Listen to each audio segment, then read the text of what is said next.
여유로운 노후 채널에 오신 구독자 여러분, 반갑습니다. 시동생 결혼식 날이었어요.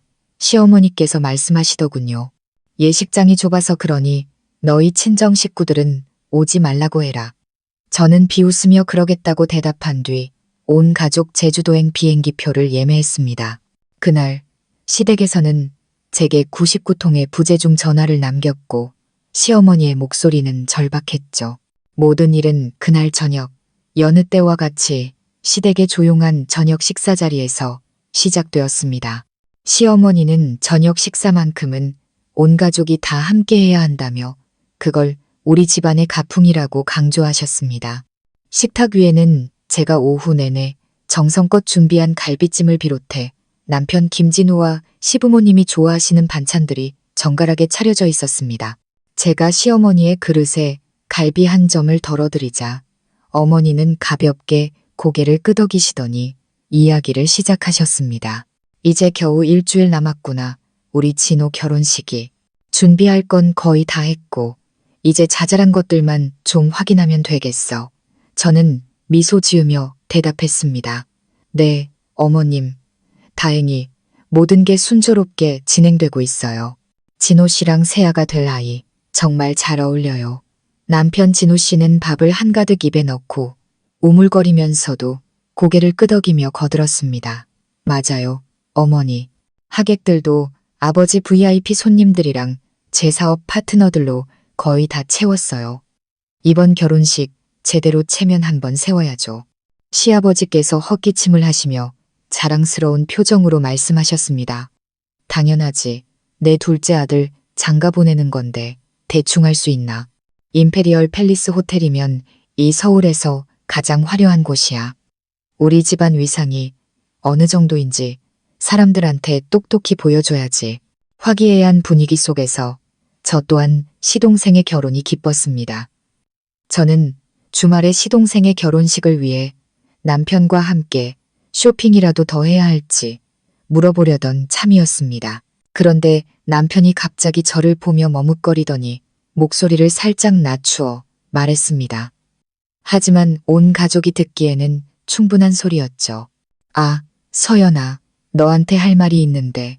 저는 남편의 눈빛에서 무언가 좋지 않은 기운을 느끼며 그를 바라보았습니다. 네, 말씀하세요. 진우 씨는 젓가락을 내려놓고는 마치 동의를 구하듯 시부모님을 한번 쳐다본 뒤 다시 저를 향해 말했습니다. 그게 말이야. 진호 결혼식에 오시는 손님들이 대부분 아버지나 내 사업적으로 중요한 분들이잖아. 알다시피 다들 사회적 지위가 있는 분들이고 우리 집안을 보러 오시는 거니까. 그래서 말인데 이번에는 처가댁 식구들은 부르지 않는 게 어떨까. 남편이 뱉어내는 말 한마디 한마디가 비수처럼 제 심장에 꽂혔습니다. 저는 그 자리에 얼어붙었고 손에 쥔 젓가락을 떨어뜨릴 뻔했습니다. 식당의 공기는 순식간에 무겁게 가라앉았습니다. 시어머니가 기다렸다는 듯이 가식적으로 다정한 목소리로 끼어들었습니다. 어머, 서연아, 오해는 말아라. 진우도 다 우리 집안 잘 되라고 하는 소리니까. 내 시아버지 손님들은 전부 사장님, 회장님들이야.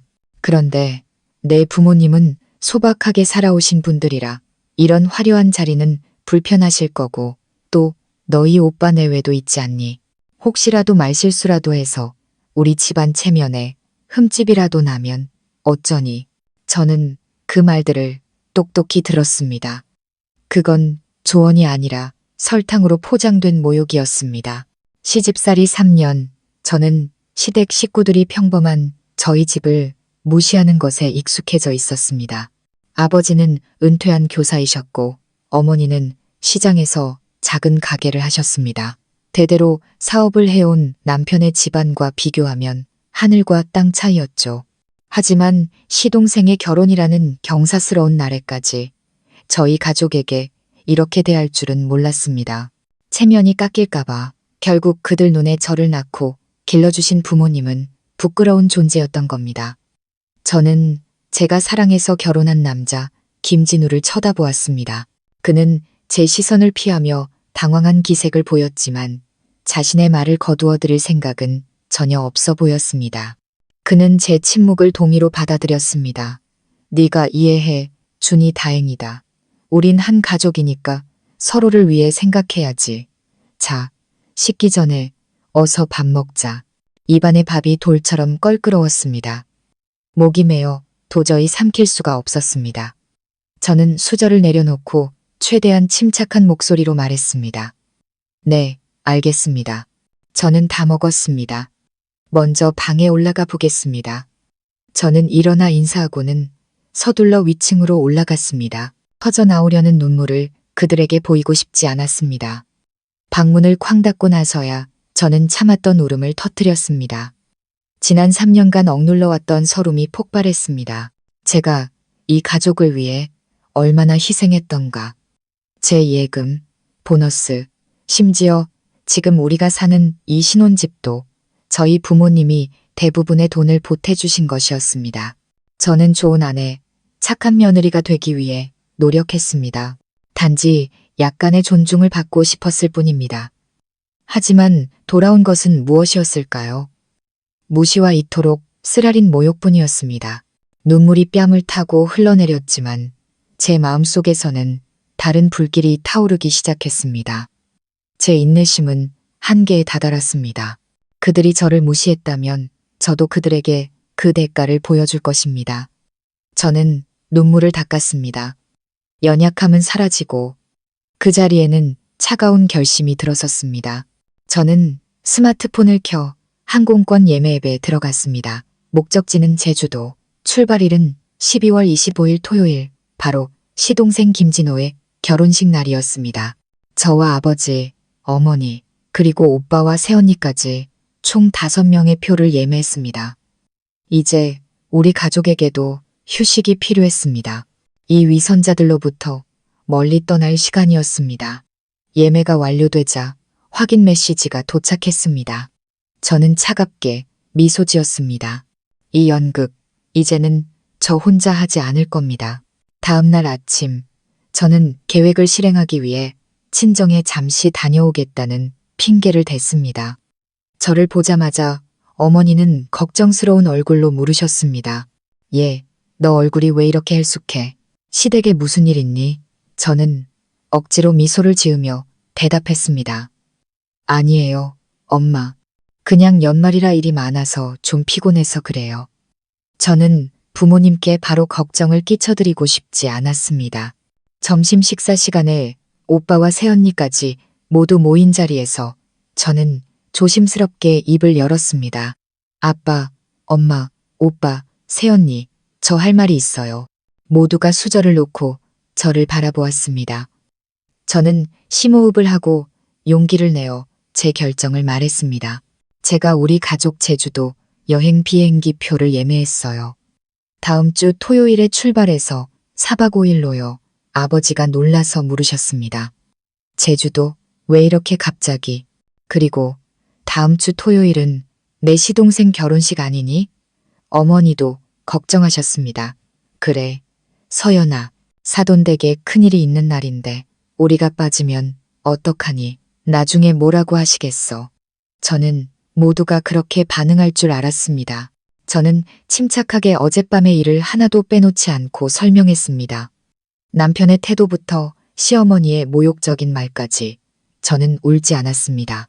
제 목소리는 담담했지만 한마디 한마디에 억눌린 상처와 분노가 담겨 있었습니다.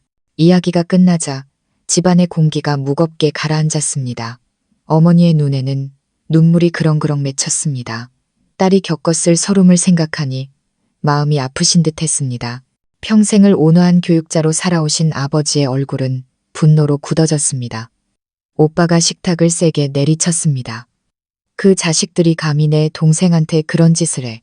아빠, 엄마, 저는 서연이 결정이 전적으로 옳다고 생각해요. 우리가 그 결혼식에 가서 또 모욕당할 이유가 없어요. 여행 가야죠. 당연히. 새언니도 제 손을 잡으며 위로했습니다. 아가씨, 그동안 고생 많았어요. 아가씨가 옳다고 생각하는 대로 해요. 우리가 항상 곁에 있을게요. 아버지는 한동안 침묵하셨습니다. 아버지는 저를 애처로우면서도 자랑스러운 눈빛으로 바라보셨습니다. 그리고는 낮은 목소리로 말씀하셨습니다. 미안하다, 서연아. 아빠 엄마가 능력이 부족해서 네가 시댁에서 그런 고생을 하는구나.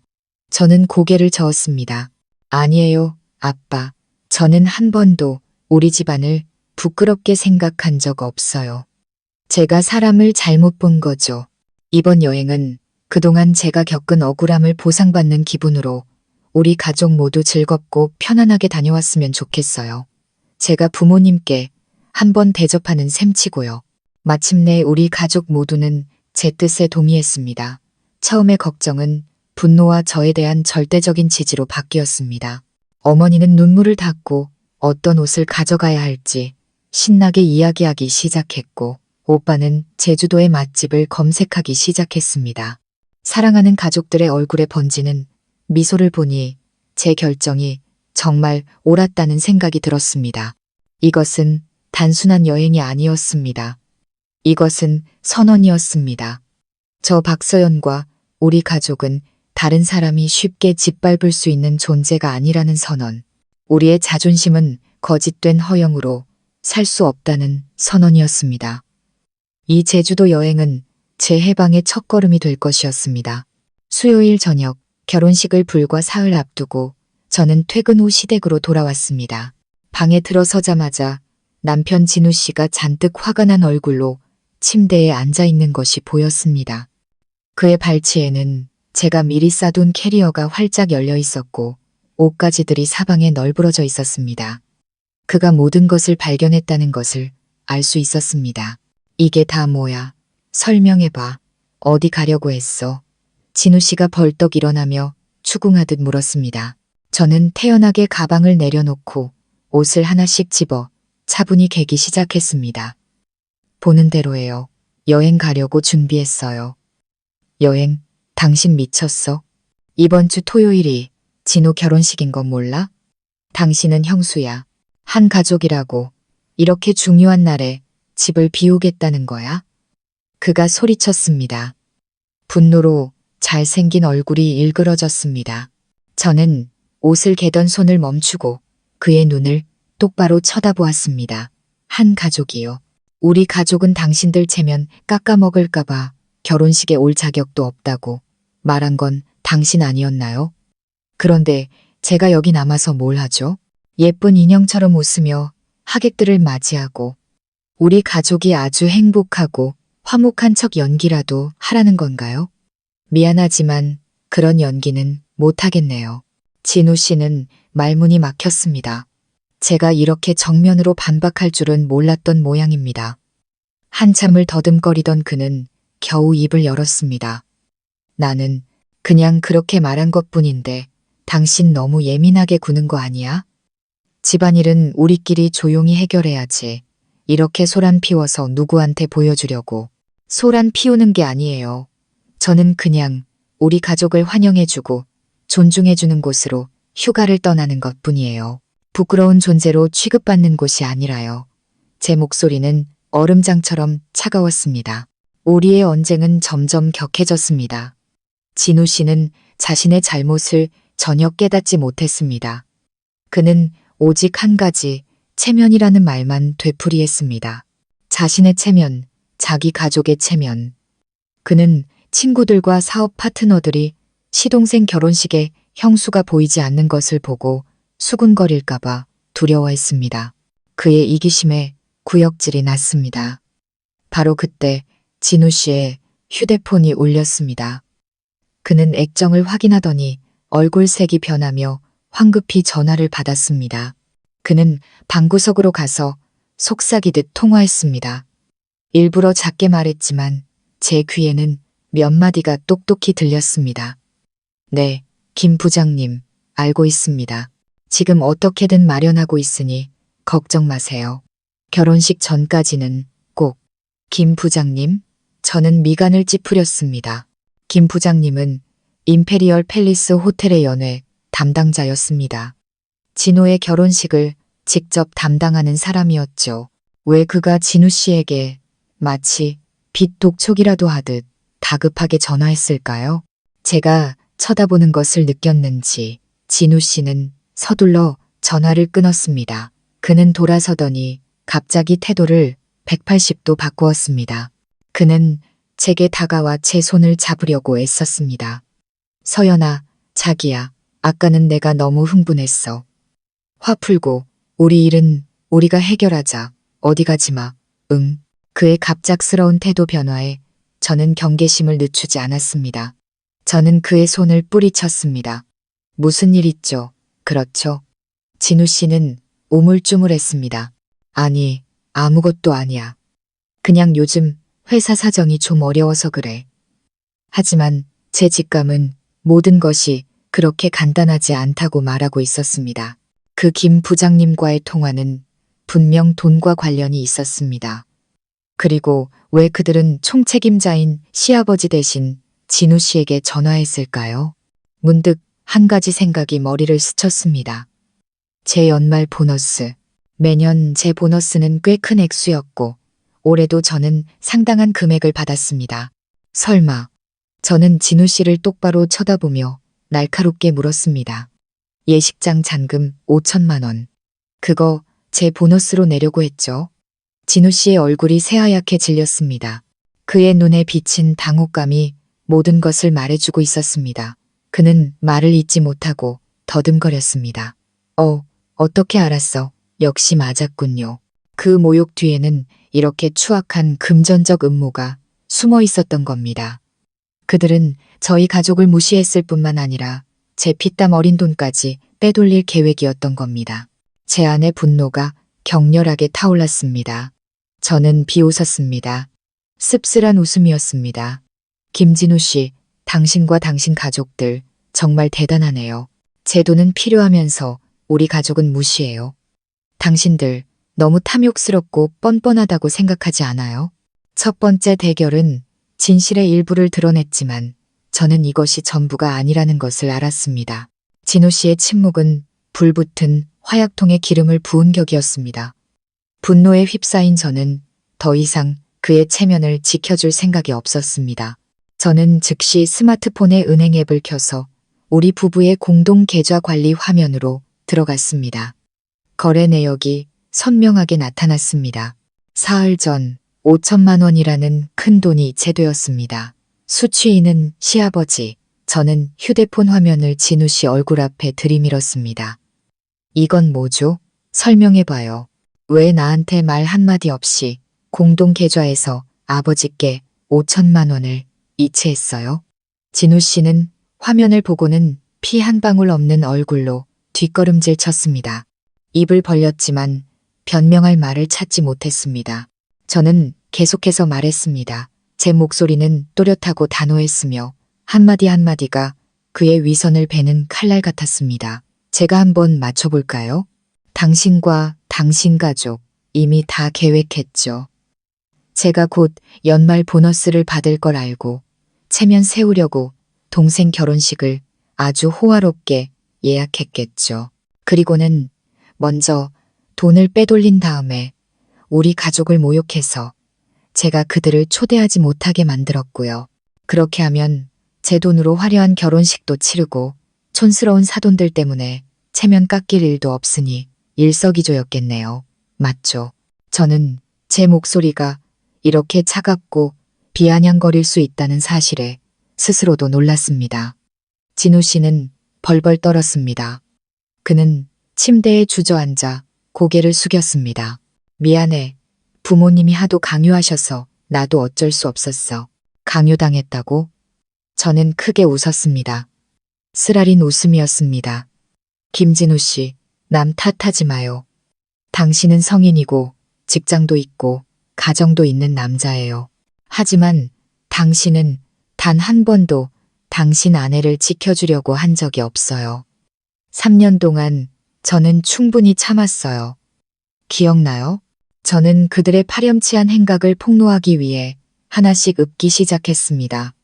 결혼 첫 해 어머님이 부엌 인테리어를 풍수지리에 맞게 고치고 싶다고 하셨죠. 제가 2천만 원 드렸어요. 이듬해에는 아버님이 친구들한테 폼 잡고 싶다고 차를 바꾸셔야겠다기에 제가 5천만 원을 보탰고요. 어머님 생신 선물은 명품 가방이어야 했고 시동생 유학 자금이며 매달 용돈도 제가 다 댔어요. 이 집 우리 부모님이 팔아를 보태주셨지만 명의는 공동명의죠. 지난 3년간 제가 당신 가족에게 쓴 돈이 총 얼마인지 계산은 해봤어요.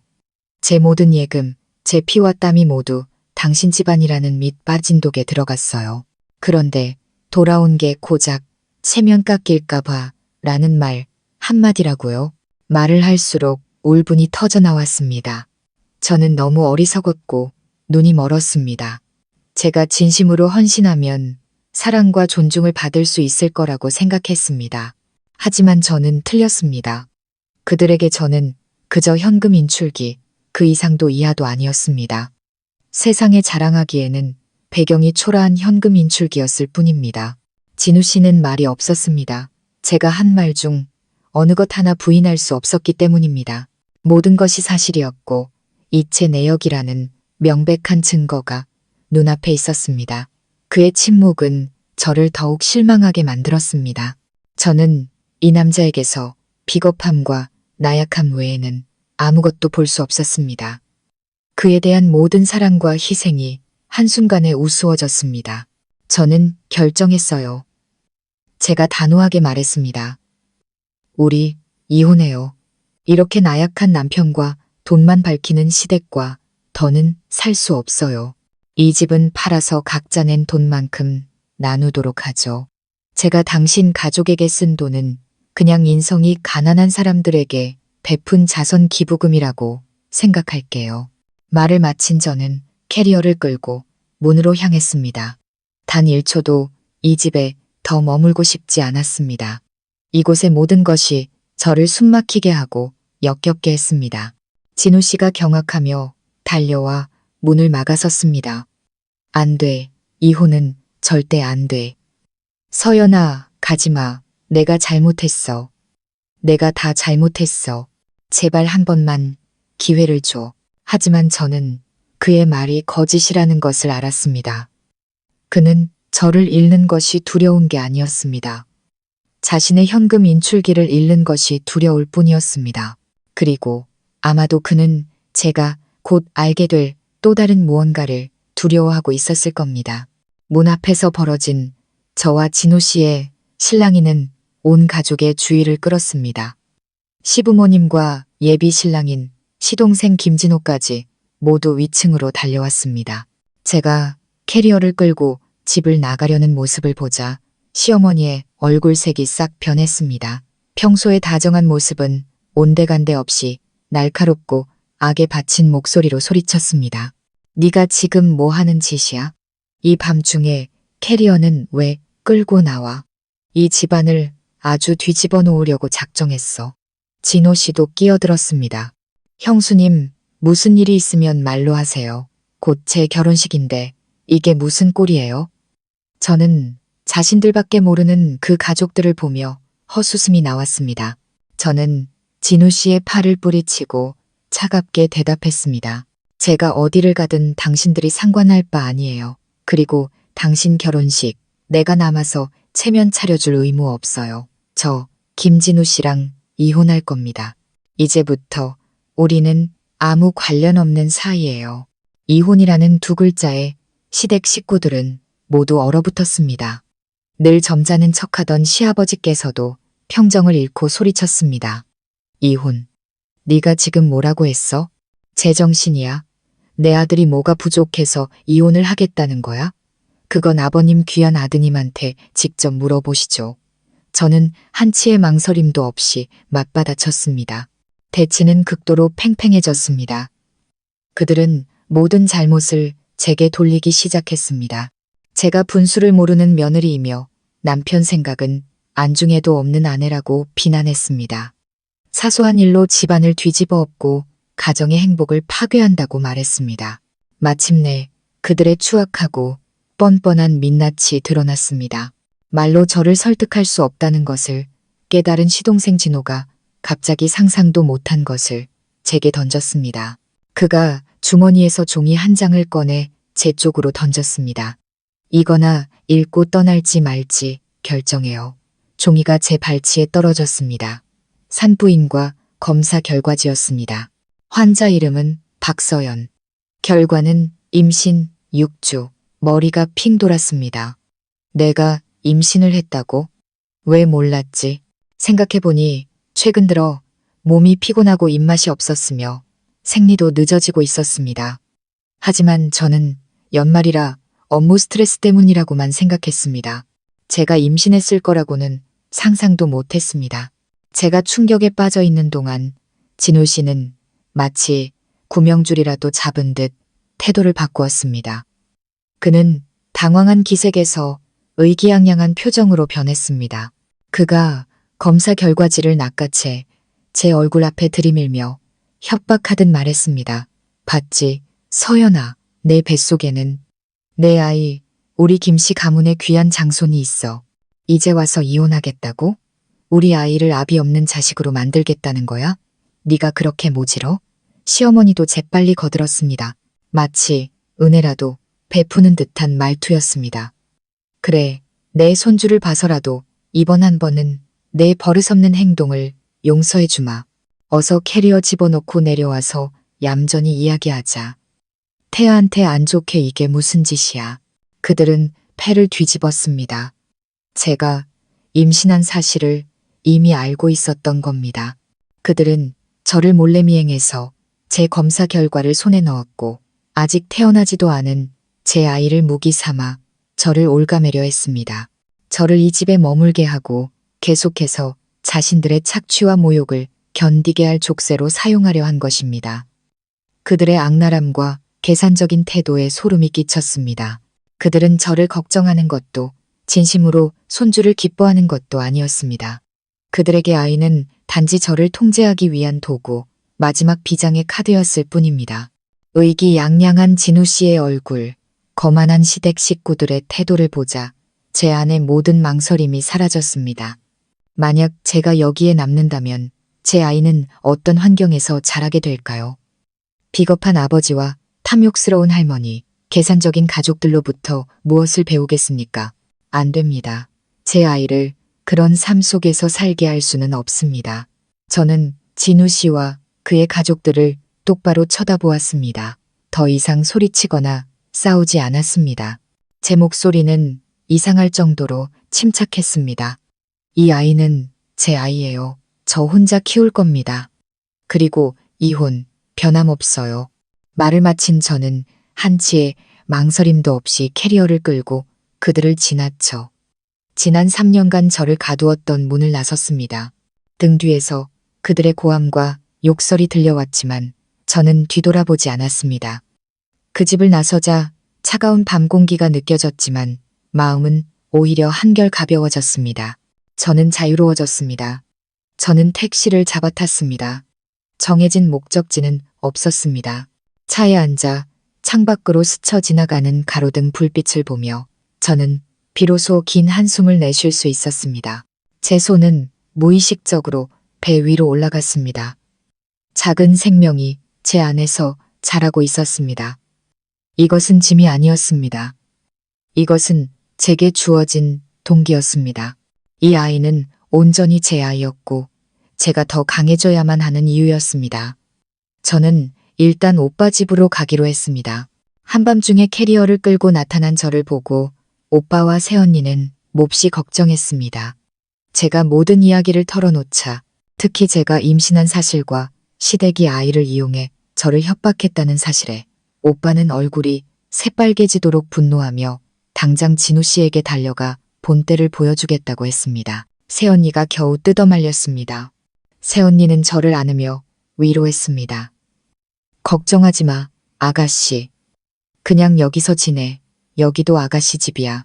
아이 문제는 아가씨가 어떤 결정을 내리든 우리가 다 지지할게. 가족의 따뜻함에 눈물이 났습니다.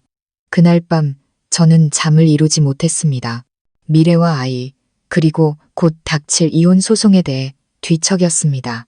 진우 씨 가족이 특히 아이를 인질로 잡고 있는 이상 저를 쉽게 놓아주지 않을 것을 알았습니다. 이런저런 생각에 잠겨 있는데 갑자기 휴대폰이 울리며 새로운 메시지를 알렸습니다. 모르는 번호였습니다. 메시지 내용은 짧았지만 저를 벌떡 일어나게 만들기 충분했습니다. 박서연 씨, 김진우 씨가 왜 매달 윤 선생이라는 이름으로 저장된 사람에게 200만 원씩 보내는지 알고 싶지 않으신가요? 온몸이 굳어버렸습니다. 윤 선생, 진우 씨에게서 한 번도 들어본 적 없는 이름이었습니다. 왜 그가 다른 여자에게 매달 돈을 보내야 했을까요? 한 달에 200만 원, 결코 적은 돈이 아니었습니다. 수많은 질문이 머릿속을 스쳐 지나갔습니다. 이 사람은 누구일까? 왜 이 사실을 알고 지금 이 시점에 제게 문자를 보냈을까? 불안한 예감이 온몸을 감쌌습니다. 이 문자 뒤에는 제가 이미 알고 있는 것보다 훨씬 더 끔찍한 진실이 숨어 있다는 직감이 들었습니다. 진우 씨의 기만은 단순히 돈과 나약함에 그치지 않았던 것입니다. 저는 떨리는 손가락으로 답장을 보냈습니다. 누구신데 제게 이런 말씀을 하시죠? 몇 초 후 답장이 왔습니다. 당신이 공정함을 되찾도록 돕고 싶은 사람입니다. 진실을 알고 싶다면 내일 오전 9시 Y 거리에 있는 X 카페에서 만나죠. 혼자 오세요. 저는 메시지를 뚫어지게 쳐다보았습니다. 심장이 세차게 뛰었습니다. 한편으로는 두려웠습니다. 이것이 함정일까봐 혹은 감당하기 힘든 진실을 마주하게 될까봐 두려웠습니다. 하지만 다른 한편으로는 제가 사랑했던 남편의 진짜 모습을 전부 알고 싶다는 호기심과 갈망이 저를 재촉했습니다. 더 이상 모호함 속에서 살 수는 없었습니다. 진실이 아무리 잔인하더라도 저는 알아야 했습니다. 좋아요, 가겠습니다. 마지막 문자를 보내고 저는 휴대폰을 내려놓았습니다. 또다시 긴 밤이 시작되었습니다. 하지만 이번에는 상처와 분노뿐만 아니라 의심과 곧 밝혀질 진실에 대한 막연한 두려움이 함께했습니다. 다음 날 아침, 저는 약속 시간에 맞춰 X 카페에 도착했습니다. 저는 카페 전체를 살필 수 있는 구석진 자리를 골랐습니다. 심장이 빠르게 뛰었습니다. 긴장과 걱정이 교차했습니다. 제가 만날 사람이 누구인지, 남자인지, 여자인지, 친구인지 적인지 알 수 없었습니다. 정확히 9시 흰색 셔츠에 어두운 색 바지를 입은 키가 큰 남자가 카페로 들어섰습니다. 그는 주위를 한번 둘러보더니 제 테이블로 곧장 걸어왔습니다. 박서연 씨, 맞으시죠? 저는 강태식이라고 합니다. 그가 손을 내밀며 말했습니다. 목소리는 낮고 정중했습니다. 저는 경계심을 늦추지 않은 채 그의 손을 맞잡았습니다. 네, 안녕하세요. 저에게 문자를 보내신 분이시군요. 그가 고개를 끄덕이며 맞은편 의자에 앉았습니다. 네, 맞습니다. 저는 사설 탐정입니다. 사설 탐정이라는 말에 저는 놀라지 않을 수 없었습니다. 왜 탐정이 저를 찾아왔을까요? 누가 그를 고용했을까요? 제 생각을 읽기라도 한 듯 강태식 씨가 말을 이었습니다. 걱정 마십시오.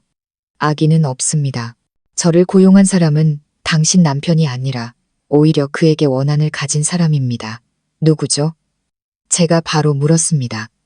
그는 직접적인 대답 대신 얇은 서류 봉투 하나를 제 쪽으로 밀었습니다. 이것부터 보시죠. 저는 떨리는 손으로 봉투를 열었습니다. 안에는 김진우 씨의 은행 계좌 거래 내역서 사본이 들어 있었습니다. 문자 내용대로 매달 5일이 되면 윤서아라는 이름의 계좌로 200만 원이 정확하게 이체되고 있었습니다. 이 거래는 거의 3년 동안 제가 진우 씨와 결혼한 지 불과 몇 달 후부터 시작되었습니다. 윤서아라는 이름에 가슴이 철렁 내려앉았습니다. 저는 그 이름을 기억했습니다. 진우 씨의 대학 시절 옛 연인의 이름이었습니다. 예전에 친구들로부터 두 사람이 깊이 사랑했지만 졸업 직전에 알 수 없는 이유로 헤어졌다는 이야기를 들은 적이 있었습니다. 진우 씨는 한 번도 그 사람에 대해 자세히 이야기해 준 적이 없었습니다. 그저 지난 일일 뿐이라고 말했죠. 윤 선생이 바로 윤서아였군요. 제가 고개를 들어 물었습니다. 목소리가 떨렸습니다. 강태식 씨가 고개를 끄덕였습니다. 네, 맞습니다. 윤서아 씨는 현재 사립 유치원 교사로 일하고 있습니다. 당신 남편은 의심을 피하기 위해 연락처에 윤 선생이라고 저장해 둔 것 같습니다. 머리가 띵 울렸습니다. 왜 진우 씨가 옛 여자친구에게 매달 그렇게 큰 돈을 보내야 했을까요? 거의 3년 동안이나 그들 사이에 무슨 일이 있었던 걸까요? 설마 제 등 뒤에서 계속 만나고 있었던 걸까요? 고통스러운 질문들이 제 머릿속을 파고들었습니다.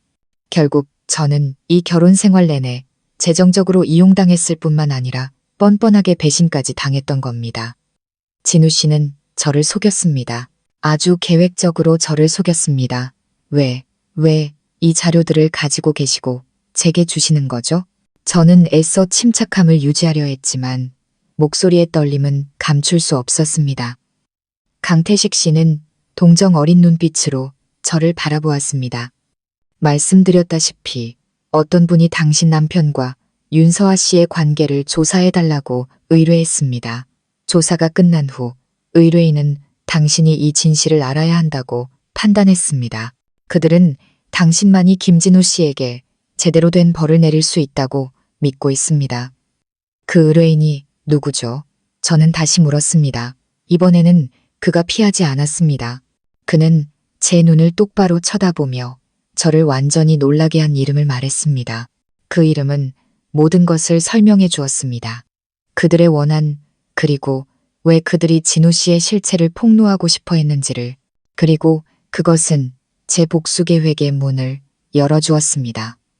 제가 결코 실행하리라고는 생각지 못했던 계획의 문을, 하지만 그 단계로 나아가기 전에 저는 모든 진실을 알아야 했습니다. 강태식 씨가 말한 제가 방금 본 것보다 훨씬 더 고통스러운 진실을, 훨씬 더 고통스러운 진실이요. 저는 탐정의 말을 되풀이했습니다. 불길한 예감이 온몸을 감쌌습니다. 제가 아직 모르는 무슨 일이 더 있단 말인가요? 탐정은 말없이 아까보다 더 두꺼운 서류철을 제 앞으로 밀었습니다. 겉표지에는 아무것도 쓰여 있지 않은 그냥 평범한 흰색 서류철이었습니다. 그것을 만지는 제 손이 떨렸습니다. 보이지 않는 무게가 종이 한 장 한 장을 짓누르는 것 같았습니다.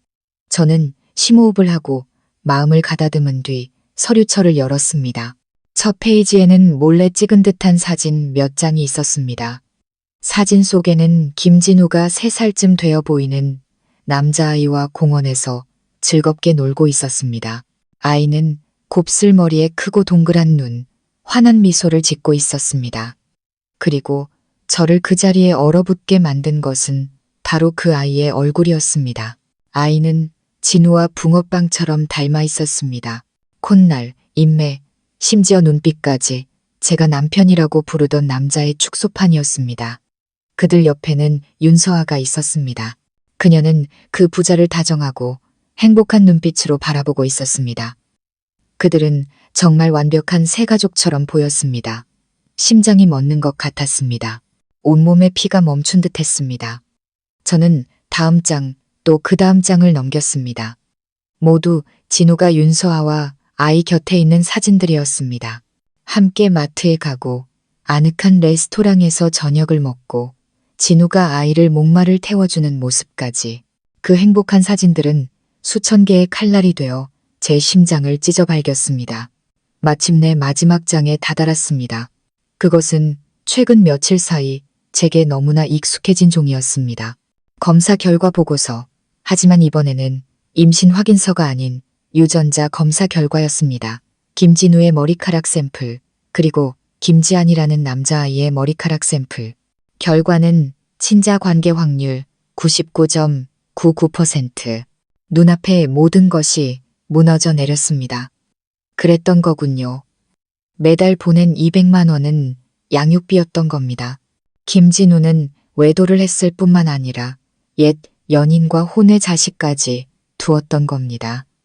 3살 배기 아들이, 그 말은 그가 우리와 결혼했을 때부터, 아니 어쩌면 그 전부터 윤서아와 아이가 있었다는 뜻이었습니다. 그렇다면 제 결혼은 무엇이었을까요? 지난 3년간 저는 그의 눈에 무엇이었을까요? 아내였을까요?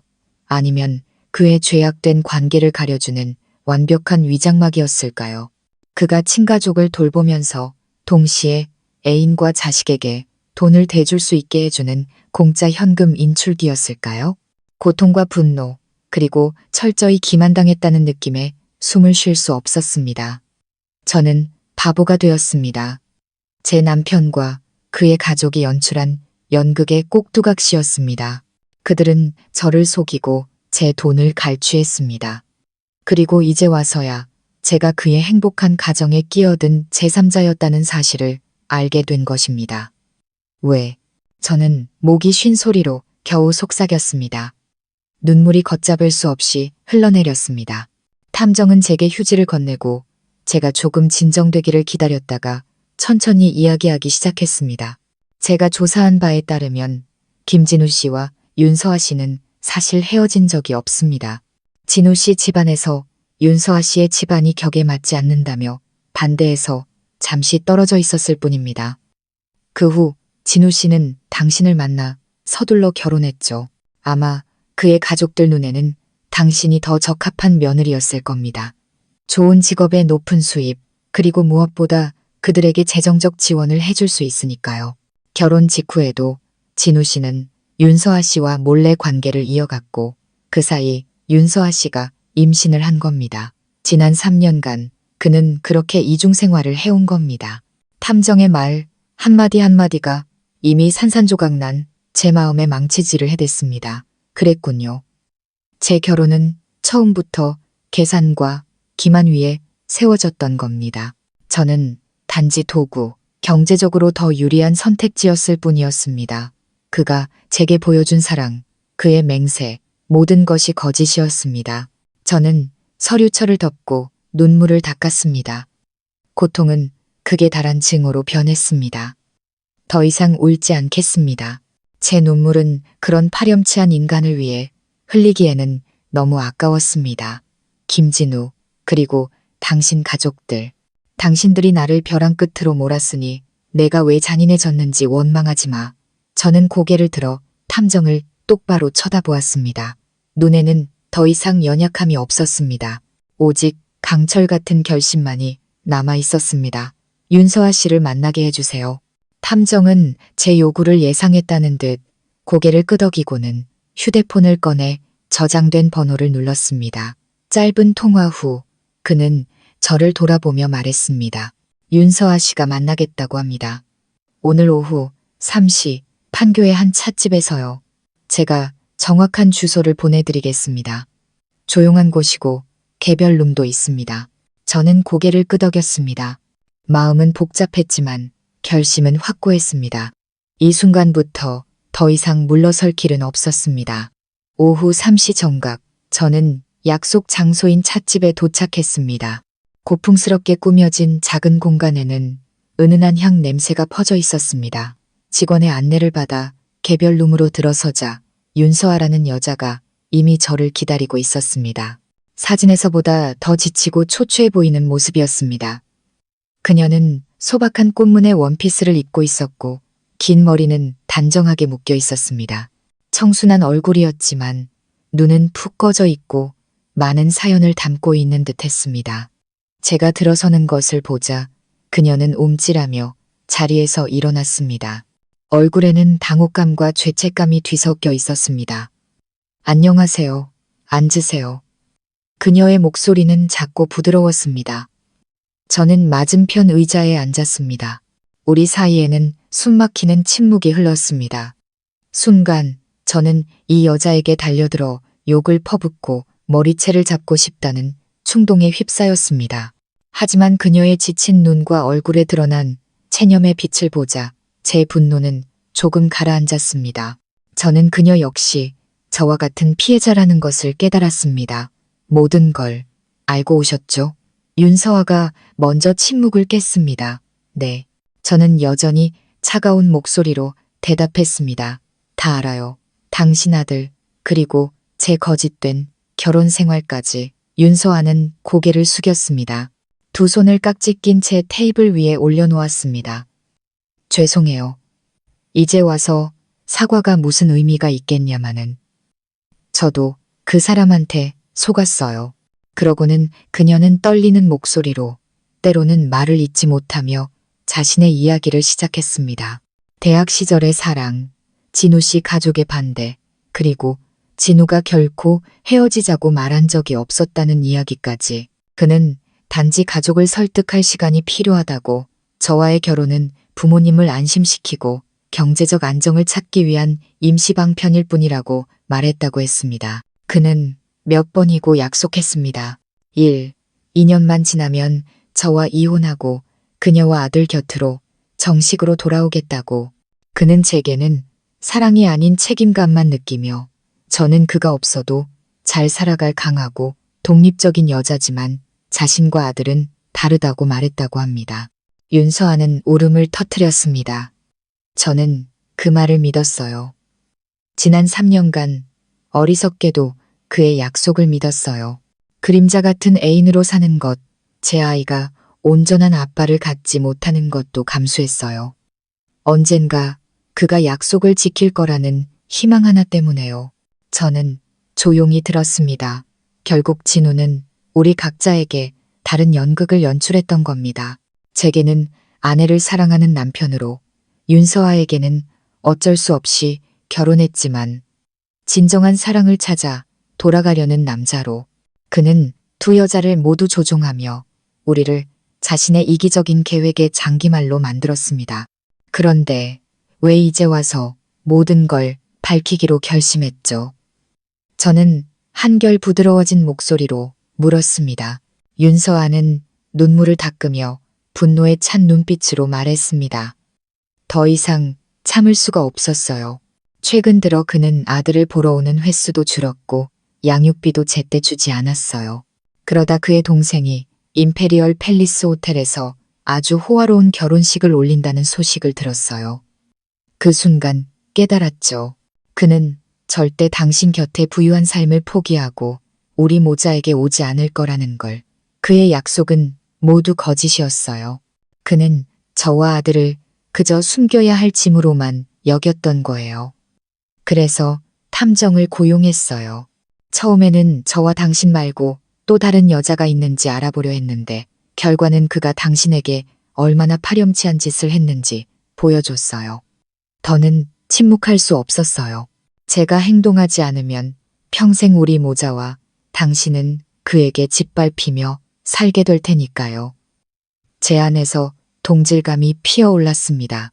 우리는 서로 다른 위치에 있었지만 같은 적을 두고 있었습니다. 같은 남자에게 속고 이용당했습니다. 각자의 고통이 하나로 합쳐지자 거대한 힘이 되었습니다. 저는 윤서아의 눈을 똑바로 쳐다보았습니다. 그래서 당신이 원하는 건 뭐죠? 제 아들에게 아버지를 찾아주고 싶어요. 그리고 김진우가 자신이 저지른 죗값을 치르게 하고 싶어요. 윤서아가 단호하게 대답했습니다. 그것은 제가 원하는 바이기도 했습니다. 좋아요. 제가 말했습니다. 제가 돕겠어요. 그리고 당신도 나를 도와요. 우리 함께 그가 가장 비싼 대가를 치르게 만들어요. 저는 손을 내밀었습니다. 윤서아는 잠시 저를 바라보더니 제 손 위에 자신의 손을 포겠습니다. 한 남자의 아내와 애인이었던 두 여자는 이제 공식적인 동맹을 맺었습니다. 눈물과 기만, 그리고 불타는 복수심으로 만들어진 동맹이었습니다. 집으로 돌아오는 길에 저는 예매해두었던 제주도행 비행기표 5장을 떠올렸습니다. 처음에는 조용한 반항, 파렴치한 인간들로부터의 도피를 위한 계획이었습니다. 하지만 이제 모든 것이 달라졌습니다. 이것은 더 이상 저 혼자만의 문제가 아니었습니다. 정의를 되찾기 위한 전쟁이었습니다. 도망은 더 이상 선택지가 아니었습니다. 저는 남아야 했습니다. 싸우고 모든 것을 폭로하고 제게 상처를 준 자들이 대가를 치르게 하기 위해 집에 돌아와 가장 먼저 한 일은 가족에게 전화해 여행을 연기해야 한다고 알리는 것이었습니다. 푸른 바다와 하얀 백사장을 즐기는 대신 우리는 훨씬 더 재미있는 연극을 보게 될 것이라고. 그 운명적인 악수 이후 저와 윤서아 씨는 조용한 찻집에서 몇 시간 동안 머리를 맞대었습니다. 처음에 어색함은 완전히 사라지고 그 자리에는 서로에 대한 깊은 이해와 결연한 의지만이 남았습니다. 우리는 더 이상 적이 아니었습니다. 같은 전선의 선동지였습니다. 우리의 유일한 목표는 김진우와 그의 가족이 가장 빛나리라 믿는 그 순간, 바로 시동생 김진호의 결혼식장에서 그들의 진짜 얼굴을 폭로하는 것이었습니다. 그들이 가장 아파할 곳을 쳐야 해요. 제가 먼저 말했습니다. 바로 체면과 돈이죠. 윤서아 씨가 고개를 끄덕였습니다. 맞아요. 그 인간과 그 가족은 자존심을 목숨보다 더 중요하게 생각해요. 만약 진호 씨 결혼식이 망신스럽게 취소된다면 그들에게는 엄청난 타격이 될 거예요. 우리가 가진 정보들을 바탕으로 우리는 치밀하고 잔인한 계획을 세우기 시작했습니다. 첫 번째 단계는 경제적 압박이에요. 제가 말했습니다. 그들이 호텔에 예식장 잔금 5천만 원을 빚지고 있고 제 보너스를 기다리고 있다는 걸 알아요. 제가 집을 나왔으니 지금쯤 미친 듯이 돈을 구하고 있을 거예요. 우리는 그들의 모든 돈줄을 막아야 해요. 어떻게요? 윤서아 씨가 물었습니다. 당신이 열쇠예요. 저는 그녀를 바라보며 말했습니다. 진우 씨는 당신에게 양육비를 빚지고 있어요. 그건 법적인 빚이에요. 임페리얼 팰리스 호텔로 직접 찾아가서 연회 담당자를 만나세요. 당신들의 고객인 김진우가 자기 친아들의 양육비도 제대로 주지 않는 무책임한 인간이라는 걸 알리세요. 그 돈으로 호화로운 결혼식을 치르려는 것 같다고 의심을 심어주세요. 예식이 시작되기 전에 잔금을 완납하라고 호텔 측에 요구하세요. 만약 그렇지 않으면 채권자로서 언론에 제보해서 임페리얼 팰리스 호텔이 파렴치한 아빠를 돕는다고 떠들썩하게 만들겠다고 하세요. 어떤 대기업도 그런 스캔들에 엮이고 싶어 하지 않을 거예요. 윤서아 씨의 눈이 빛났습니다. 그녀는 제 의도를 파악했습니다. 이것은 매우 효과적인 심리적 압박이 될 것이었습니다. 호텔은 자신들의 명성을 지키기 위해 분명 김진우의 가족에게 압력을 가할 것이었습니다. 두 번째 단계는 증거 준비예요. 제가 말을 이었습니다. 저는 내일 당장 변호사를 만날 거예요. 지난 3년간 그 가족에게 들어간 모든 돈의 은행거래 내역, 영수증, 서류들을 모을 거예요. 제가 총 얼마를 뜯겼는지 모든 사람이 볼 수 있도록 상세하게 계산할 거예요. 몇 억 수준에서 끝나지 않을걸요. 저는 머릿속으로 빠르게 계산했습니다. 집 수리비, 자동차 교체 비용, 시동생 유학 자금, 그 외 자잘한 비용들까지 합치면 4억 원은 좋게 넘을 것이었습니다. 모두를 경악하게 만들기에 충분한 금액이었습니다. 그동안 당신은 아이의 출생 증명서와 유전자 검사 결과지를 준비해요. 그건 누구도 부인할 수 없는 증거가 될 거예요. 제가 윤서아 씨에게 당부했습니다. 알겠어요. 그녀가 고개를 끄덕였습니다. 그리고 마지막 가장 중요한 단계는 언론 플레이예요. 제 목소리가 낮아졌습니다. 우리만 알아서는 안 돼요. 온 세상이 알아야 해요. 제가 아는 기자 몇 명에게 연락할 거예요. 자세한 내용은 말하지 않고 김씨 집안 막내 아들 결혼식에서 혼인 사기, 혼외자, 재산 갈취에 대한 아주 흥미진진한 폭로전이 있을 거라고만 흘릴 거예요. 언론은 이런 이야기를 아주 좋아하죠. 그들은 스스로 찾아올 겁니다. 윤서아 씨가 조금 망설였습니다. 그렇게 하면 나중에 우리 지안이한테 영향이 가지 않을까요? 저는 그녀의 손을 잡았습니다. 당신의 걱정 이해해요. 하지만 우리가 이렇게 하지 않으면 당신 아들은 평생 아버지에게 인정받지 못할 거예요. 그리고 제 아이는 기만 속에서 태어나겠죠. 이건 우리 자신뿐만 아니라 우리 아이들의 정의를 되찾기 위한 일이에요. 저를 믿어요. 이 폭풍이 지나가면 날이 갤 거예요. 당신과 당신 아들은 법의 보호를 받으며 더 이상 숨어 살지 않아도 되는 새로운 삶을 살게 될 거예요. 제 단호한 말에 윤서아 씨는 설득되었습니다. 우리는 계획을 다시 한번 검토했습니다. 모든 것이 논리적으로 짜여 있었습니다. 윤서아 씨가 전면에 나서 경제적 압박을 가하고 첫 번째 충격을 안겨줄 것이고, 저는 뒤에서 증거를 수집하고 마지막 일격을 가할 것이었습니다. 우리가 찻집을 나설 때 하늘은 이미 어둑해져 있었습니다. 차가운 바람이 불었지만 우리 두 사람의 마음속에는 불꽃이 타오르고 있었습니다. 증오와 희망의 불꽃이었습니다. 계획은 세워졌습니다. 김진우 인생 최대의 연극은 이제 막을 내릴 준비를 하고 있었습니다. 그리고 그에게 짓밟렸던 우리 두 여자가 그 연극의 결말을 쓰게 될 것이었습니다. 바로 다음 날인 금요일, 결혼식 하루 전, 우리의 계획은 실행에 옮겨졌습니다. 계획대로 윤서아 씨가 첫 번째 총성을 울렸습니다. 그녀는 단정하고 진지해 보이는 오피스룩을 입었습니다. 아이의 출생증명서, 진우 씨가 양육비를 제때 주지 않았다는 증거 내역, 그리고 세 사람이 함께 찍은 사진 몇 장이 서류 파일에 깔끔하게 정리되어 있었습니다. 제가 함께 가지는 않았지만 우리는 계속해서 연락을 주고받았습니다. 그녀가 긴장하고 있다는 것을 알았지만 아들에 대한 사랑과 분노가 그녀에게 힘을 실어주었습니다. 나 도착했어. 호텔 정말 크고 화려하다. 윤서아 씨의 메시지가 떴습니다. 진정해요. 당신은 잘못한 거 하나도 없어요. 아들의 권리를 찾으러 온 것뿐이에요. 당당하고 또렷하게 사실만 말해요. 우리보다 그들이 평판에 더 신경 쓸 테니까. 제가 답장을 보냈습니다.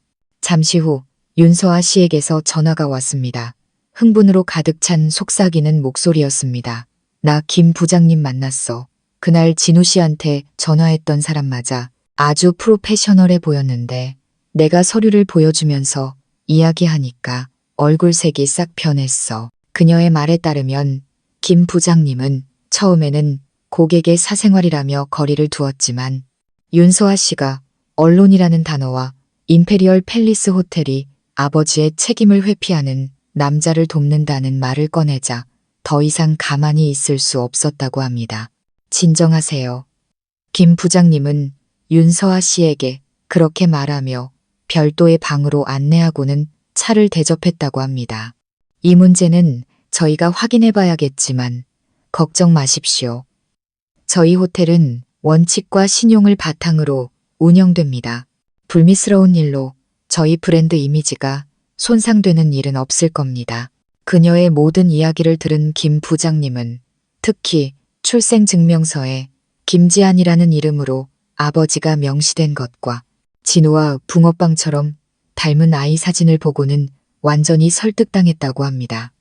그는 즉시 시아버지 측과 다시 이야기하겠다고 약속했습니다. 윤서아 씨는 통화를 마무리하며 말했습니다. 계약서상으로 오늘 정오까지 모든 비용을 완납해야 한다고 하더라. 그렇지 않으면 호텔 측에서 행사를 취소할 모든 권한이 있다고 했어. 우리 계획이 먹힌 것 같아. 저는 안도의 한숨을 내쉬었습니다. 첫 번째 폭탄은 성공적으로 터졌습니다. 이제 모든 압박은 제전시댁 식구들에게로 넘어갔습니다. 그들은 숨 쉴 틈도 없을 것이었습니다. 아니나 다를까 1시간쯤 지나자 제 휴대폰이 미친 듯이 울리기 시작했습니다. 윤서아 씨가 호텔에서 폭풍을 일으키는 동안 저 역시 쉬지 않았습니다. 금요일 오전 내내 저는 믿을 만한 오랜 친구이자 변호사인 박훈과 함께 시간을 보냈습니다. 훈이의 사무실은 번화가에 있었습니다. 제가 재정적 착취, 남편의 혼외자 문제, 그리고 결혼식장에서의 복수 계획까지 모든 것을 털어놓자 훈이는 조용히 고개를 끄덕이며 들었고 그의 표정은 점점 심각해졌습니다. 서연아, 너 정말 고생 많았다. 제가 이야기를 마치자 그가 말했습니다. 법적으로는 우리가 전적으로 유리해. 이혼은 확실하고 문제는 네가 잃어버린 것들을 최대한 되찾고 그들에게 합당한 대가를 치르게 하는 거지. 저는 고개를 끄덕였습니다. 그래서 널 찾아온 거야. 모든 걸 정리해서 사람들이 그들의 진짜 모습을 볼 수 있는 명확한 자료를 만들어줘. 우리는 바로 작업에 착수했습니다. 저는 훈이에게 지난 3년간의 제 모든 은행, 계좌 접근 권한을 주었습니다. 거래, 내역 하나하나를 꼼꼼히 검토했습니다.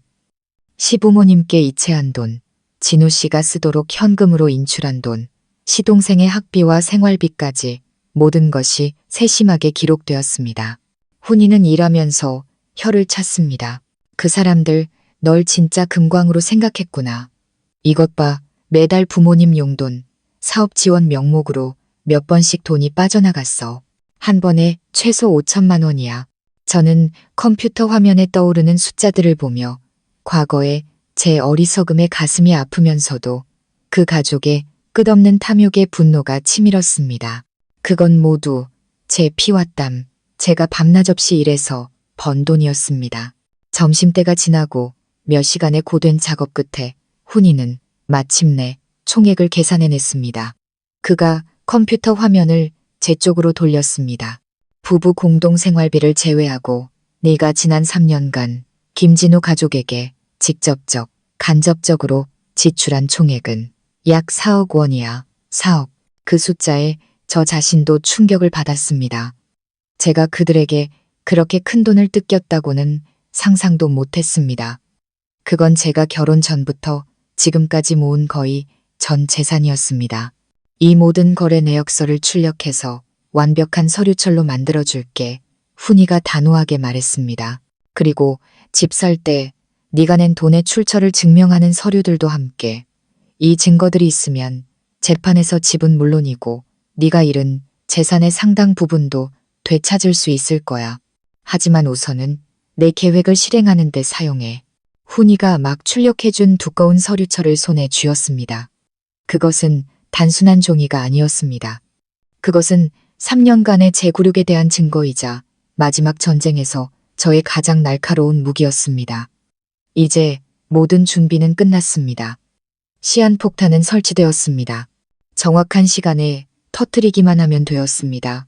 변호사 사무실을 나온 저는 바로 집으로 가지 않고 조용한 카페에 앉아 다음 계획, 즉 언론의 폭풍을 만드는 일을 실행에 옮겼습니다. 저는 일 때문에 언론계에 좋은 인맥이 몇몇 있었습니다. 저는 연락처를 열어 가장 신뢰하는 3명의 이름을 골랐습니다. 그들은 사회부의 열정적인 기자들이었고 무엇보다 돈에 매수되지 않는 직업윤리를 가진 사람들이었습니다. 첫 번째 전화는 대형 인터넷 신문에 김 기자님께 걸었습니다. 서연 씨, 오랜만이네요. 무슨 일이에요? 수화기 넘어 김 기자님의 목소리는 언제나처럼 활기찼습니다. 네, 기자님, 안녕하세요. 기자님께서 아주 흥미로워하실 만한 특종이 있어서요. 저는 최대한 침착하고 비밀스러운 목소리로 말했습니다. 오, 뭔데요? 한번 드러나 봅시다. 내일 임페리얼 팰리스 호텔에서 열리는 김씨 집안 막내 아들 결혼식에서 아주 재미있는 연극이 상연될 예정이에요. 주제는 혼인 사기, 외도, 혼외자, 그리고 재산 갈취 폭로전이고요. 주연, 조연, 그리고 확실한 증거까지 모두 준비되어 있습니다. 김 기자님은 몇 초간 침묵했습니다. 정보를 소화하고 있다는 것을 알 수 있었습니다. 베테랑 기자로서 이것이 대박 특종이라는 것을 모를 리 없었습니다. 진짜예요? 믿을 만한 정보인가요? 물론입니다. 제가 바로 내부자니까요. 기자님은 그냥 예식이 시작될 시간에 맞춰서 사람만 보내세요. 이번 달 최고의 단독 기사를 보장해드리죠. 더 말할 필요도 없이 김 기자님은 즉시 제안을 수락했습니다. 좋아요. 믿고 가보죠. 내일 현장에서 봅시다. 저는 다른 2 기자에게도 같은 방식으로 연락했습니다. 그들의 반응도 다르지 않았습니다. 미끼는 던져졌고 큰 물고기들이 미끼를 물었습니다. 하지만 이것만으로는 부족했습니다. 저는 이야기가 더 널리 퍼져 본 행사가 시작되기 전에 대중의 호기심을 자극하고 싶었습니다. 저는 새로 산 유심칩으로 익명의 SNS 계정을 만들었습니다. 그리고 마치 제3자가 소문을 퍼뜨리는 듯한 뉘앙스로 짧은 글을 올렸습니다. 곧 큰 거 터지나?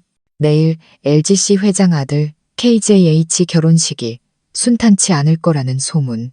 형수 PSYC가 시댁의 결혼 자금으로 수억 원 뜯기고 남편 KJW가 밖에 3살짜리 숨겨둔 아들까지 있다는 걸 알게 됐다고. 대박인 건 그 상간녀가에 안고 결혼식장에 쳐들어가서 자기 아들 인정해달라고 할 거라는데? 내일 임페리얼 팰리스 호텔에서 펼쳐질 막장 드라마 완전 기대됨. 새 계정이었지만 의미심장한 이니셜과 자극적인 내용 덕분에 제 글은 빠르게 주목을 받았습니다. 몇몇 가십 전문 페이지에서 제 글을 캡처해 퍼나르기 시작했습니다. 불과 몇 시간 만에 이야기는 SNS를 통해 뜨겁게 번져나갔습니다. 사람들은 이니셜을 보고 김 씨 집안을 추측하기 시작했습니다. 폭풍은 형성되기 시작했습니다. 김 씨 가문의 하늘 위로 먹구름이 짙게 몰려오고 있었습니다. 그리고 그 폭풍을 만든 저는 조용히 식어버린 커피를 마시며 내일이 오기를 기다렸습니다. 제 예상대로 호텔에서 터진 폭탄은 김 씨 집안의 지진을 일으켰습니다.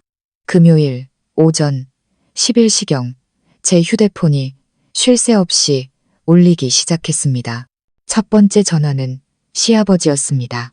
평소에는 늘 점잖고 위험 있는 척했지만 전화기 너머 그의 목소리는 다급함과 분노로 가득 차 있었습니다.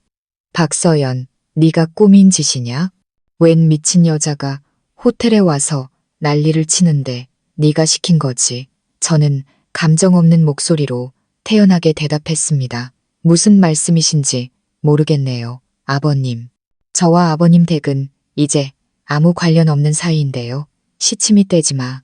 너 말고 누가 이런 짓을 하겠어. 똑똑히 들어. 괜한 짓 하지 말고 당장 그 여자 물러나게 하고 너도 돈 싸들고 와서 호텔에 잔금 치러. 안 그러면 가만 안 둬. 그의 뻔뻔함에 실소가 터져나왔습니다.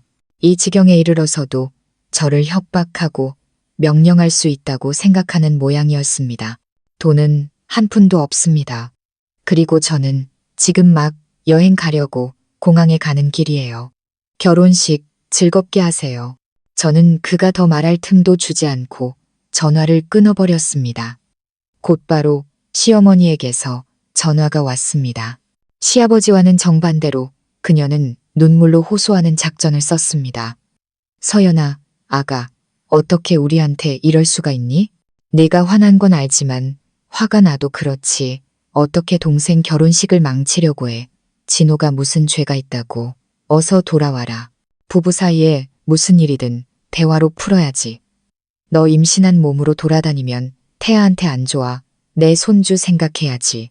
그녀는 아직 태어나지도 않은 손주를 미끼로 쓰는 것을 잊지 않았습니다. 하지만 저는 더 이상 예전의 바보가 아니었습니다. 어머님, 그 아이는 어머님 손주가 아니라 제 아이예요. 그리고 저는 절대 제 아이를 어머님 댁 같은 집안에서 키우지 않을 거예요. 연기는 그만하세요. 저 이제 정말 지쳤어요. 저는 또 전화를 끊었습니다. 마지막은 김진우였습니다. 그는 제게 10통이 넘는 전화를 걸었습니다. 처음에는 무시했지만 계속되는 전화에 귀찮아져 받아버렸습니다. 수화기 넘어 그의 목소리는 비굴할 정도로 애처로웠습니다. 서연아, 제발 돌아와줘. 내 잘못이야. 전부 내 잘못이야. 네가 원하는 건 뭐든지 할게. 무릎 꿇고 빌라면 빌게. 제발 이번 한 번만 나 좀 살려줘. 부모님이 날 죽이려고 해. 호텔에서 돈 달라고 난리인데 지금 당장 5천만 원을 어디서 구해. 그건 당신과 당신 가족 사정이지. 나랑은 상관없어요. 저는 차갑게 대답했습니다. 애원이 통하지 않자 그는 본성을 드러내며 협박하기 시작했습니다. 너 진짜 너무하는 거 아니야? 내가 온 세상에 네가 임신한 몸으로 집 나가서 시댁 망하게 한 정신 나간 여자라고 떠들고 다녀도 괜찮겠어? 그때 가서 고개도 못 들고 다니게 해줄까? 저는 비웃었습니다. 아, 그래요? 그럼 그렇게 해보세요.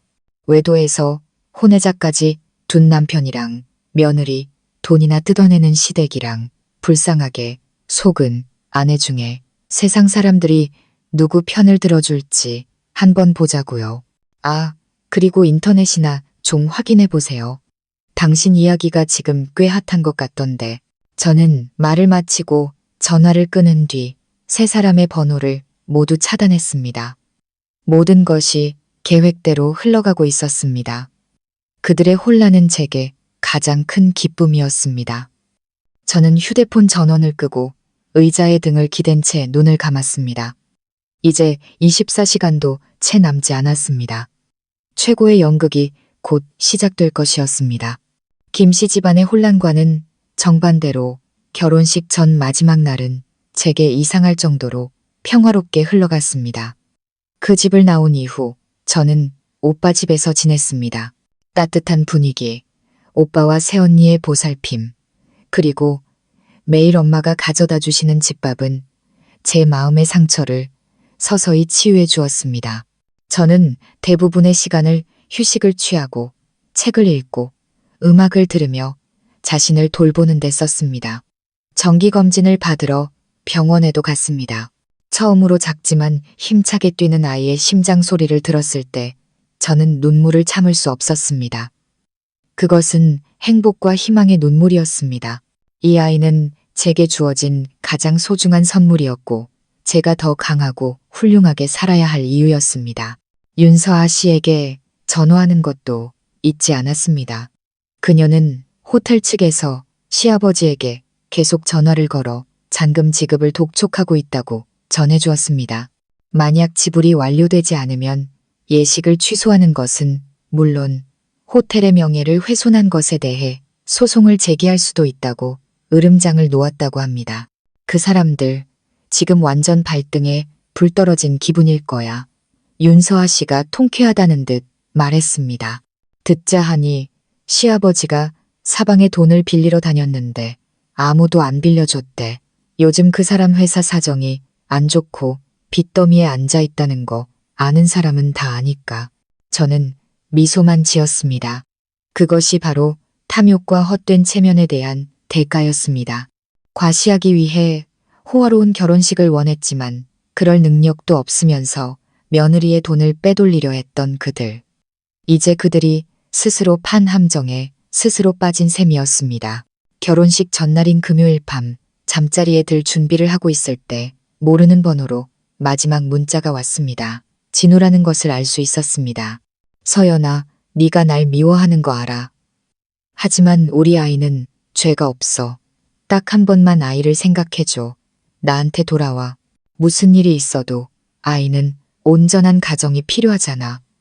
내가 다 보상할게. 너랑 처가 되게 정말 잘할게. 제발. 말은 간절했지만 저는 위선과 가식만 느껴졌습니다. 기만과 배신, 계산으로 세워진 온전한 가정, 제 아이는 그런 아버지를 필요로 하지 않습니다. 저는 답장하지 않고 조용히 메시지를 삭제하고 휴대폰을 껐습니다. 모든 애원은 이미 너무 늦었습니다. 그를 향한 제 마음은 그가 제 아이를 이용해 저를 협박했던 그날 밤에 이미 죽었습니다. 내일 저는 그곳에 갈 것입니다. 그의 아내로서도 신랑의 형수로서도 아닌 저 자신과 제 뱃속의 아이를 위한 정의를 되찾으러 가는 것입니다. 폭풍이 곧 올 것이고 저는 그것을 마주할 준비가 되었습니다. 12월 25일 토요일 아침, 원래대로라면 우리 가족이 제주도에 있어야 할 그날, 저는 임페리얼 팰리스 호텔 맞은편에 고급스러운 카페에 앉아 있었습니다. 이 자리에서는 곧 김진호의 결혼식이 열릴 호텔 로비의 전경을 한눈에 볼 수 있었습니다. 밖은 고급 차들로 붐볐습니다. 하객들은 멋진 정장과 화려한 드레스를 차려입고 웃으며 안으로 들어갔습니다. 입구에는 혼주들이 서서 하객을 맞이하고 있었습니다. 시아버지와 시어머니는 억지 미소를 짓고 있었지만 얼굴에는 불안과 피로가 역력했습니다. 김진우는 그 옆에서 창백한 얼굴로 무언가를 찾거나 두려워하는 듯 계속 주위를 두리번거렸습니다. 그들은 마치 마지막 배역을 힘겹게 연기하는 배우들 같았습니다. 저는 차를 한 모금 마셨습니다. 마음은 이상할 정도로 평온했습니다. 저는 윤서아 씨와 기자들에게 신신당부해 두었습니다. 모든 하객이 모여 예식이 시작될 정시에만 움직이라고. 그때가 바로 이 연극이 절정에 달하는 순간이 될 것이었습니다. 11시 30분 예식 시간이 다가왔습니다. 로비는 한산해졌습니다. 시아버지가 안도의 한숨을 내쉬는 것이 보였습니다. 아마도 일단 위기를 넘겼다고 어떻게든 예식을 시작할 수 있을 거라고 생각했겠지만 그건 그의 착각이었습니다. 바로 그 순간 호텔 연애 담당자인 김 부장님이 보안 요원 2명과 함께 로비로 빠르게 걸어 나왔습니다. 그녀는 단호한 표정으로 시아버지에게 다가갔습니다.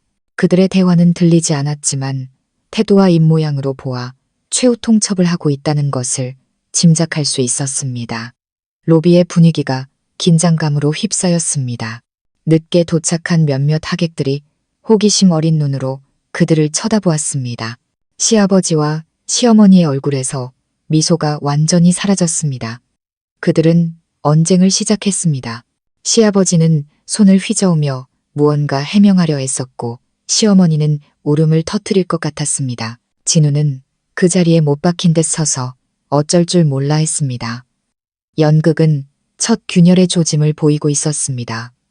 무대는 세워졌고 배우들은 자리를 잡았습니다. 이제 가장 중요한 인물들이 등장할 차례였습니다. 그리고 그들이 오고 있었습니다. 시아버지 가족이 호텔 측과 실랑이를 벌이며 우왕좌왕하는 사이 또 다른 사건이 모든 사람의 시선을 사로잡았습니다. 카메라와 마이크를 든 기자로 보이는 한 무리의 사람들이 갑자기 호텔 입구에 나타났습니다. 바로 제가 초대한 사람들이었습니다. 언론의 등장은 현장을 더욱 혼란스럽게 만들었습니다. 몇몇 하객들은 스마트폰을 꺼내 촬영하기 시작했습니다. 시아버지와 진우는 경악했습니다. 왜 기자들이 여기까지 찾아왔는지 이해할 수 없었을 겁니다. 그들이 막으려 했지만 기자들은 아랑곳하지 않고 혼주들을 향해 렌즈를 들이댔습니다. 오늘 결혼식이 작은 문제로 차질을 빚고 있다는 게 사실입니까?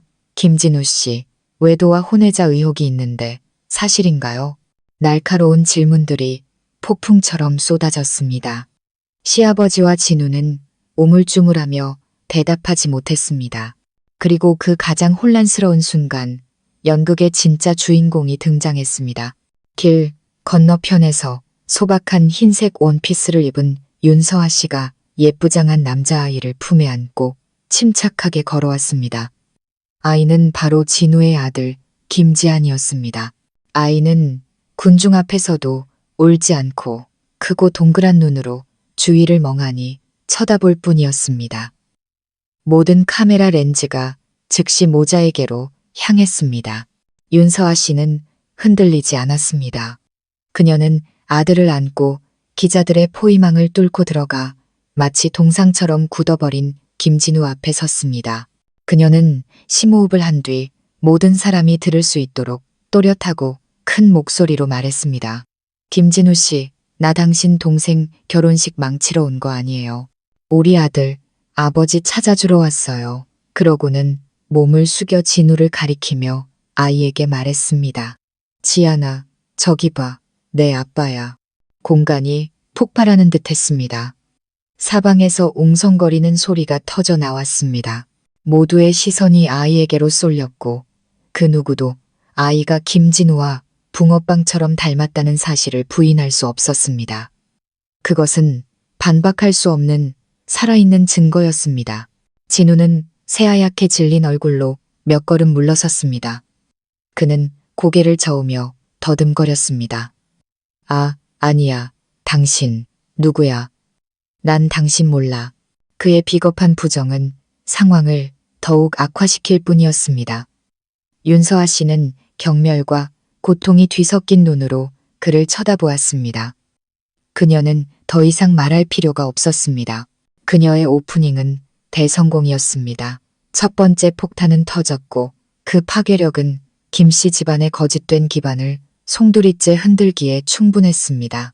모든 시선이 윤서아와 진우의 극적인 대면에 쏠려 있을 때 저는 제 등장을 결심했습니다. 저는 카페를 나와 태연하게 호텔을 향해 걸어갔습니다. 김진우의 법적 아내인 저의 등장은 즉시 새로운 파장을 일으켰습니다. 모든 렌즈가 다시 한번 저를 향했습니다. 박서연 씨, 이 상황에 대해 어떻게 생각하십니까? 남편과 저 여자의 관계를 알고 계셨나요? 저는 어떤 질문에도 대답하지 않았습니다. 저는 조용히 윤서아 씨 옆으로 걸어가 배신자, 남편과 그의 위선적인 가족과 마주 섰습니다. 저는 두려움에 떨고 있는 진우를 분노와 공포가 뒤섞인 눈으로 저를 보는 시부모님을 쳐다보았습니다. 저는 미소 지었습니다. 가볍지만 극도의 경멸이 담긴 미소였습니다. 그리고 저는 기자들을 향해 돌아섰습니다. 제 목소리는 크지 않았지만 주변의 소음을 잠재울 만큼 분명하고 단호했습니다. 기자 여러분, 오늘 와주셔서 감사합니다. 방금 윤서아 씨가 한 말은 모두 사실입니다. 그리고 여러분의 의심을 확실히 풀어드리기 위해 제가 김진우 씨의 법적 아내로서 몇 가지 증거를 더 제공해 드리겠습니다. 저는 가방을 열어 준비해 둔 2개의 서류철을 꺼냈습니다. 하나는 가장 신뢰하는 김 기자님께 드렸습니다. 나머지 하나는 모든 사람이 볼 수 있도록 높이 들어 올렸습니다. 제 손에 있는 이것은 제가 설명하기 시작했습니다. 첫째, 김진우 씨와 김지한 군이 99.99%의 확률로 친자관계임을 증명하는 유전자 검사 결과 보고서입니다. 그는 더 이상 부인할 수 없습니다. 저는 다음 장을 넘겼습니다. 둘째, 이것은 지난 3년간 김진우 씨가 매달 윤서아 씨에게 아들 양육비로 200만 원씩 송금했다는 것을 증명하는 은행거래 내역서입니다. 책임감 있는 아버지였을지는 몰라도 거짓말쟁이 남편이었죠. 마지막으로 저는 훈이 변호사가 준비해준 가장 두꺼운 서류철을 꺼내들었습니다. 그리고 이게 가장 흥미로운 부분입니다. 이것은 제가 지난 3년간 시댁에 지출한 모든 돈을 상세하게 정리한 내역서입니다. 시부모님 집 수리비, 자동차 교체 비용, 시동생 유학 자금, 그리고 결정적으로 오늘 이 결혼식의 계약금 5천만 원까지 총액은 약 4억 원에 달합니다. 그들은 제 감정뿐만 아니라 저를 현금 인출기처럼 이용했던 겁니다. 제가 내놓는 증거 하나하나가 김진우와 그의 가족의 머리 위로 내리치는 망치와 같았습니다. 진우는 그 자리에 얼어붙어 거의 쓰러질 뻔했습니다. 그는 어떤 변명도 할 수 없었습니다. 모든 증거는 너무나 명백하고 반박할 수 없었습니다.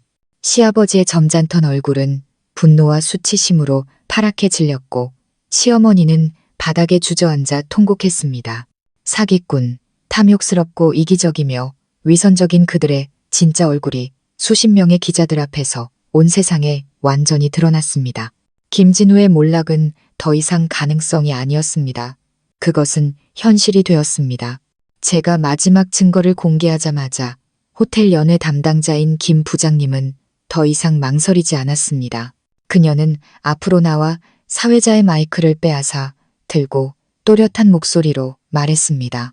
내빈 여러분께 알립니다. 저는 임페리얼 팰리스 호텔의 연애 책임자 김은영입니다. 호텔을 대표하여 대단히 유감스러운 소식을 전하게 되었습니다. 신랑 측의 계약 위반 및 비용, 미지불로 인해 오늘 예정되었던 김진우 군의 결혼 예식을 부득이하게 취소하게 되었음을 알려드립니다. 불편을 드린 점 진심으로 사과드립니다. 모든 문의 및 항의는 신랑 측 대표인 김 회장님께 직접 해주시길 바랍니다. 김 부장님의 선언은 마지막 결정타였습니다. 모든 것이 공식적으로 파탄났습니다. 처음에는 반신반의하던 하객들은 이제 완전히 이야기를 믿게 되었습니다. 그들은 시끄럽게 웅성거리기 시작했습니다. 많은 사람들이 이 충격적인 사건을 스마트폰으로 생중계했습니다. 수군거림, 비웃음, 경멸과 동정이 섞인 시선이 모두 김 씨 가족에게로 쏟아졌습니다. 소식을 들은 신부와 신부 측 가족들도 뛰쳐나왔습니다. 이 혼란스러운 광경과 사람들의 수군거림을 본 젊은 신부는 충격을 이기지 못하고 그 자리에서 실신했습니다. 자신의 딸이 사기꾼 집안에 시집갈 뻔했다는 사실을 알게 된 신부의 아버지는 격노하여 시아버지의 얼굴에 대고 욕설을 퍼부으며 즉시 파혼을 선언했습니다. 김씨 가문은 완전히 무너졌습니다. 시아버지는 벽에 기댄 채 제대로 서 있지도 못했고 시어머니는 여전히 바닥에서 통곡하고 있었습니다. 불쌍한 신랑 김진호는 넋이 나간 사람처럼 멍하니 서 있었습니다. 그리고 이 모든 일의 원흉인 김진우는 고개를 푹 숙인 채 누구도 쳐다보지 못했습니다. 그들이 거짓으로 쌓아 올린 명예, 체면, 모든 것이 단 한순간에 잿더미가 되었습니다. 저와 윤서아 씨의 임무는 끝났습니다. 우리는 서로를 바라보며 말없이 고개를 끄덕였습니다. 더 이상 증오는 느껴지지 않았습니다. 오직 안도감만이 남았습니다. 마음속의 모든 짐을 내려놓은 기분이었습니다. 저는 차갑게 돌아서서 혼란스러운 군중을 빠져나왔습니다. 윤서아 씨도 아들을 안고 제 뒤를 따랐습니다. 등 뒤에서 울음소리, 욕설, 카메라 셔터 소리가 계속 들려왔지만 더 이상 제게 영향을 주지 못했습니다. 저는 겨울 햇살 아래를 걸으며 제 미래가 이토록 활짝 열리고 밝았던 적이 없었음을 느꼈습니다. 한 달 후 제주도의 짠 내음 섞인 바닷바람이 제 머리카락을 부드럽게 흩날렸습니다. 저는 푸른 야자수, 그늘 아래의 긴 의자에 앉아 길게 뻗은 백사장과 햇살에 반짝이는 푸른 바다를 바라보고 있었습니다. 부모님은 해변을 따라 산책하고 계셨고 오빠와 새언니는 아이들과 함께 물놀이를 하고 있었습니다. 그들의 즐거운 웃음소리가 파도 소리와 어우러져 평화롭고 행복한 음악을 만들어냈습니다. 한 달 늦춰진 제주도 여행은 마침내 실현되었습니다. 이것은 더 이상 도피가 아닌 진정한 축하 파티였습니다. 자유와 새로운 시작을 위한 축하. 모든 일은 빠르고 순조롭게 해결되었습니다. 저와 진호의 이혼 절차는 일주일 만에 마무리되었습니다. 반박할 수 없는 증거들로 저는 아이의 양육권을 온전히 가져왔습니다. 저희 부모님이 대부분의 돈을 보태주신 신혼집 역시 제 소유가 되었습니다. 결혼식 스캔들 이후 진우와 그의 가족은 완전히 몰락했습니다. 시아버지의 회사는 부도 처리되었고 그들은 빚을 갚기 위해 살던 큰 집을 팔아야 했습니다. 진우는 회사에서 해고당했고 김진호는 파혼당했습니다. 그들은 자신들의 행동에 대해 너무나 비싼 대가를 치렀습니다. 윤서아 씨 역시 원하던 것을 얻었습니다. 진우는 법원의 결정에 따라 아들을 친자로 인정하고 매달 양육비를 지급해야 했습니다. 남편을 얻지는 못했지만 적어도 그녀의 아들은 명확한 신분을 갖게 되었습니다. 우리는 가끔 함께 전쟁을 치른 전우처럼 연락을 주고받습니다. 저는 배에 손을 얹고 매일 자라나는 생명의 기운을 느꼈습니다. 저는 아이를 낳기로 결심했습니다. 아이는 잘못된 결혼의 증거가 아니었습니다. 아이는 저의 희망이자 미래였습니다.